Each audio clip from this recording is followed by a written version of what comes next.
Tá procurando uma super revisão do conteúdo de matemática, física ou química para o vestibular? Vai lá no site de revisão e confira www.canalrevisão.com.br. Com efeito, o historiador e o poeta diferem entre si não por descreverem eventos em verso ou em prosa, mas porque um se refere aos eventos que de fato ocorreram, enquanto o outro aos que poderiam ter ocorrido. Eis que a poesia é mais filosófica e mais nobre do que a história, pois a poesia se refere, de preferência, ao universal e a história ao particular.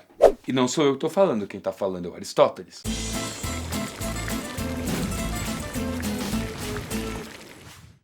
Aristóteles é aquele tipo de autor que abordou, em algum momento de sua vida, todos os tópicos disponíveis no seu universo.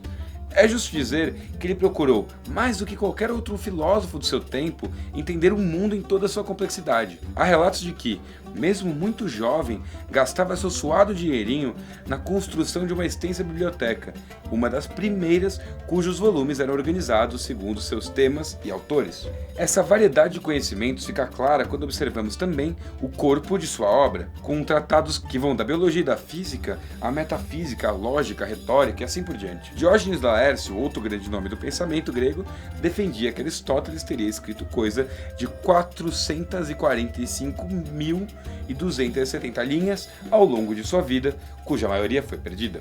O que nos resta é apenas uma parte, mas essa parte já é impressionantemente extensa e tem caráter inaugural em diversos aspectos, inclusive do ponto de vista semântico. Afinal, diversas terminologias cunhadas por Aristóteles são usadas até hoje nas ciências, como princípio, categoria, finalidade, entre outras.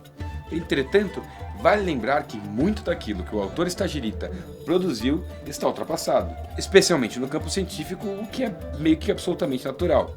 Mas, em contrapartida, a lógica e a retórica, entre outros, mantiveram seu valor através do tempo. Posto isso, encontramos numa de suas obras mais curtas também um dos textos mais importantes e perenes de toda a literatura: a Poética.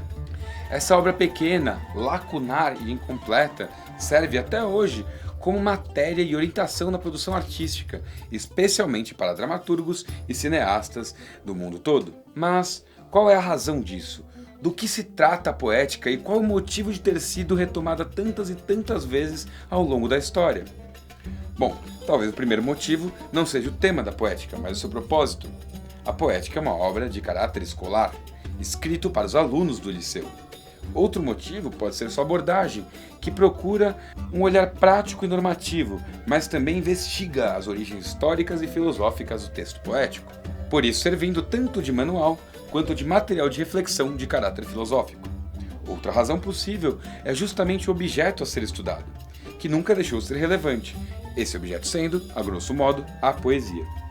A rigor, podemos dizer que a poética foi escrita com o objetivo de ser o grande manual da escrita e da boa composição do texto poético e das implicações filosóficas deste tipo de texto. Mas calma, gente, tem um abismo muito grande entre, sei lá, a poética do Aristóteles e seu livro de gramática da escola. Mas calma que a gente vai explicar com calma isso aí. Isso se deve ao fato de que, na Grécia, até a filosofia e tratados científicos poderiam ter métrica, ou seja, a questão prosa-poesia era toda diferente.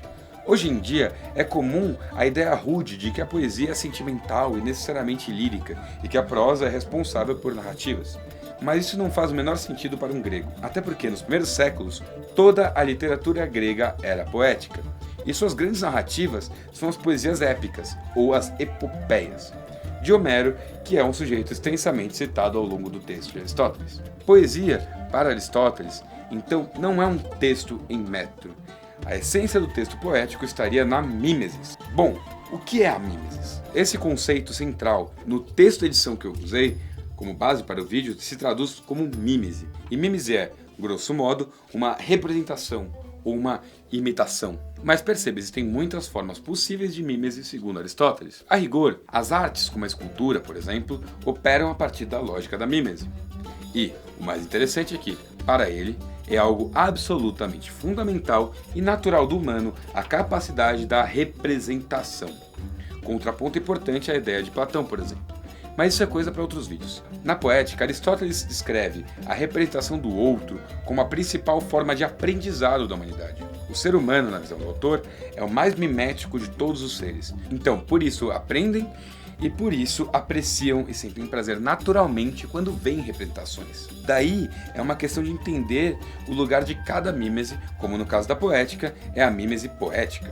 A mímese do texto poético, nesse caso, é aquela que imita ou representa a ação humana usando métron ou métrica.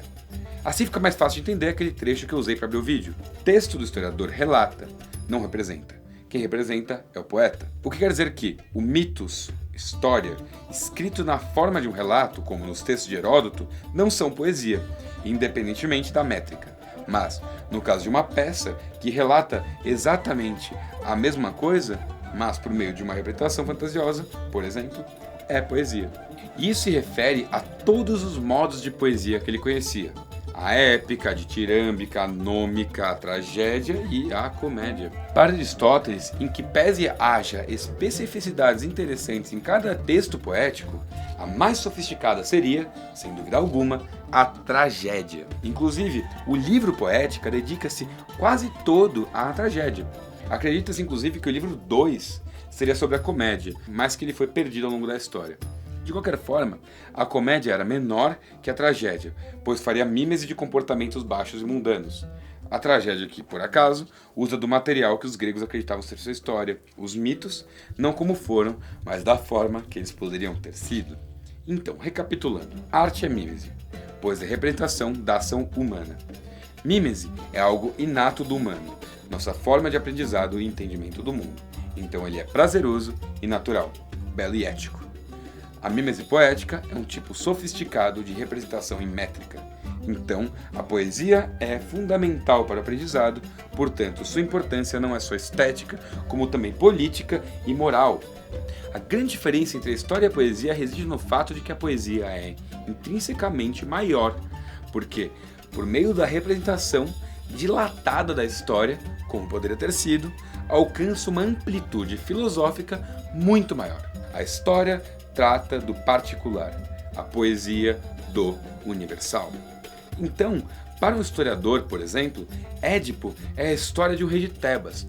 Para Sófocles, tragediógrafo e autor de Édipo Rei, é uma representação da inexorabilidade do destino versus a prepotência humana. Isso é algo de caráter geral, e não uma forma melhor do que a tragédia para representar isso. Daí para frente, Aristóteles procura orientar as diversas formas de se escrever bem uma tragédia.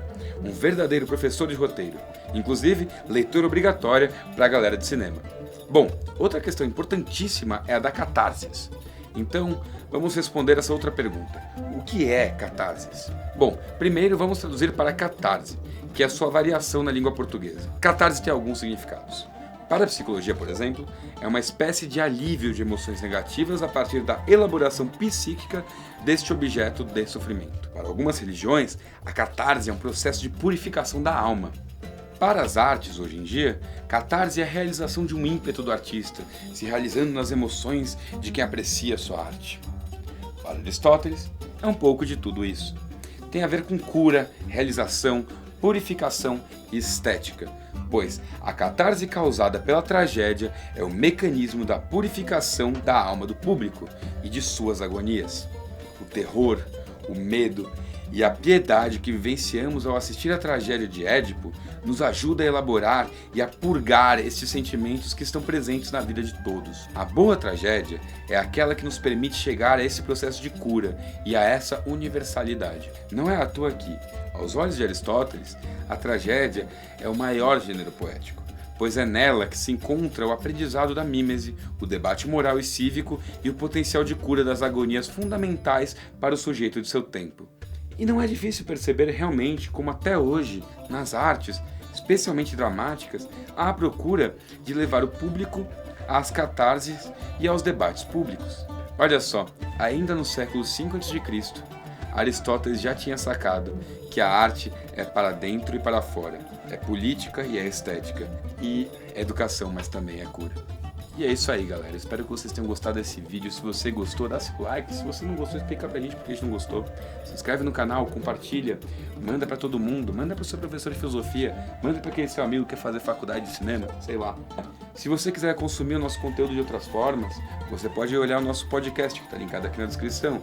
Se você tiver alguma dúvida ou alguma coisa que você entende muito e quer nos ajudar com esse conteúdo, pode mandar para o nosso e-mail, que é o contato@canalrevisão.com.br.